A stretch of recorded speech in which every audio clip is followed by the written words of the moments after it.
Halo teman-teman, Assalamualaikum. Di video kali ini saya akan membuat bolu putih telur yang putih telurnya ini sudah umur bulanan di freezer. Yuk kita lihat bagaimana cara pembuatannya. Pertama-tama kita siapkan dulu putih telurnya seberat yang diresepkan. Di sini saya menggunakan 250 gram. Lalu kita cairkan di dalam air yang bersuhu ruang dan ditinggal-tinggal kerjain itu sampai akhirnya mencair. Kemudian kita masukkan ke wadah. Di sini kita menggunakan metode sponge cake, yaitu mengocok telur dan gula. Kemudian kita mix dengan mixer. Di sini saya simpan timer karena ada beberapa teman-teman yang suka nanya itu ngocoknya berapa menit. Nah, di sini kita akan lihat ya berapa menit.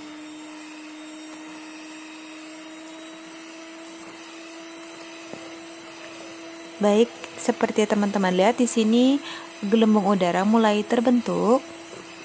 Kalau pakai SP atau emulsifier itu akan lebih mudah adonan mengental ya. Untuk 3 menit pertama saya pakai speed 2 dulu biar gulanya cair dulu. Setelah 3 menit baru saya pindahkan ke speed 3. Kalau dirasa-rasa ini adonannya itu masih agak cair, kurang kental, kita mix lagi ya. Dan di sini saya merasa nih kurang kental, jadi saya kocok lagi. Dan kalau diperhatikan, jejak yang ditinggalkan oleh baling-baling mixer yang berputar itu juga kurang kuat ya, kurang jelas gitu.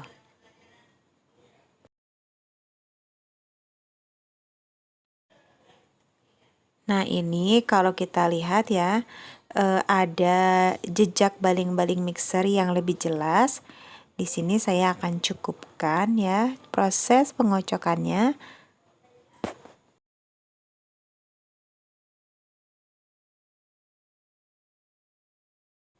Dan teman-teman bisa melakukan aduk mengambang di atas untuk memecahkan gelembung-gelembung besar yang biasanya terlihat di bagian paling atas adonan kita.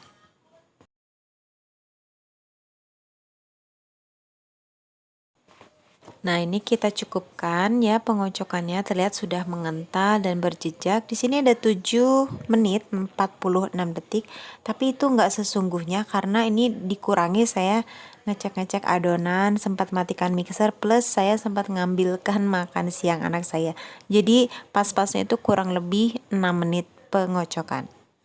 Selanjutnya kita siapkan bahan kering terdiri dari tepung terigu dan baking powder. Penting sekali apalagi ini kalau terigunya itu udah stok lama, kita ayak dulu supaya dia itu mudah berbaur dengan adonan basahnya ya, tidak bergumpal-gumpal.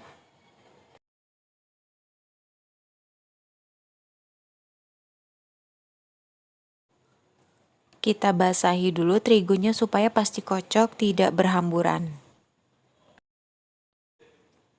Kita mix dengan speed 1, speed rendah ya, sebentar saja sampai terlihat sudah tercampur, sekitar beberapa detik lah.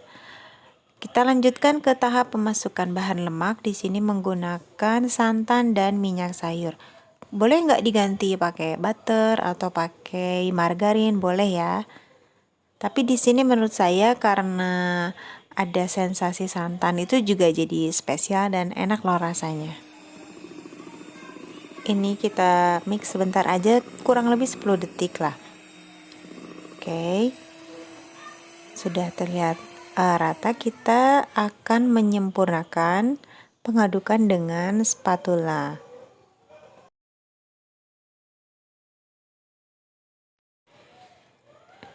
Kita yakinkan tidak ada endapan lemak di bagian bawah, karena kalau tidak tercampur dengan bahan kocokan putih telurnya, nanti dia akan menjadi endapan di bawah lapisan yang bantet ya.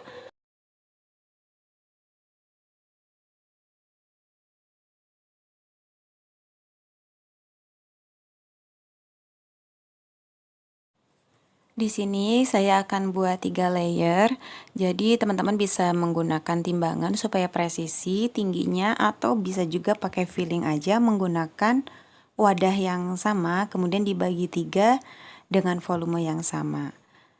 Oke, selanjutnya kita sisir dengan sumpit atau tusuk sate supaya gelembung besarnya yang ikut masuk selama masukkan ke loyang itu bisa pecah. Kita masukkan ke dalam kukusan yang sudah dipanaskan sebelumnya dan kita kukus selama 10 menit. Untuk layer yang kedua, saya beri pasta mocha.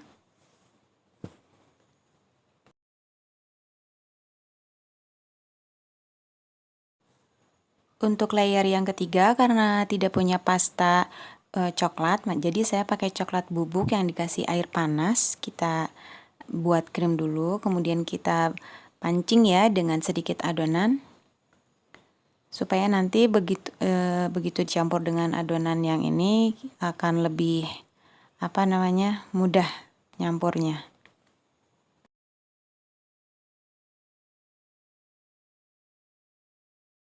Selanjutnya setelah 10 menit kita masukkan layer kedua yang mocha, cuman ini ternyata adonannya itu lebih mengembang dari yang saya prediksikan. Jadi ini yang mochanya ini enggak saya masukkan semua karena udah bisa kelihatan kalau dimasukkan semua nanti yang coklat itu enggak akan muat.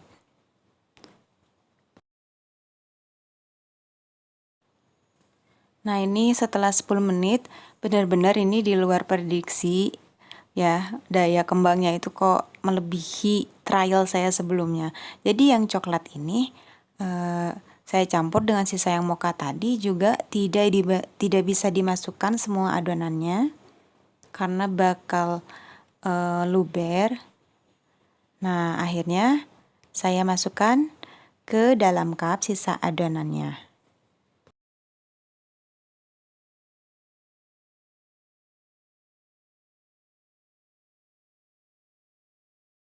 Kita kukus sekitar 20-25 menit.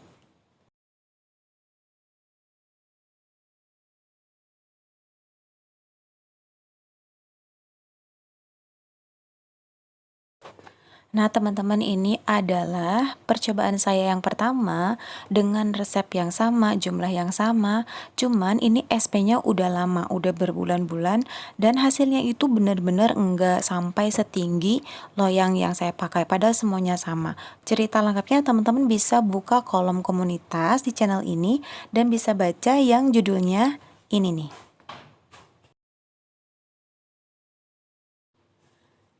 Pinggirannya kita sisir dulu sebelum kita keluarkan dari loyang.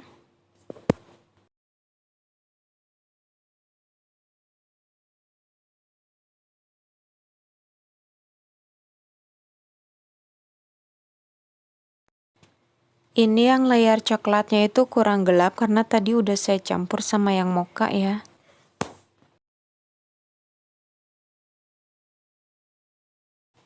Selanjutnya bisa dipotong sesuai selera teman-teman. Kalau saya nih mengikuti cetakan dari Cooling Rack tadi dan ini hasilnya.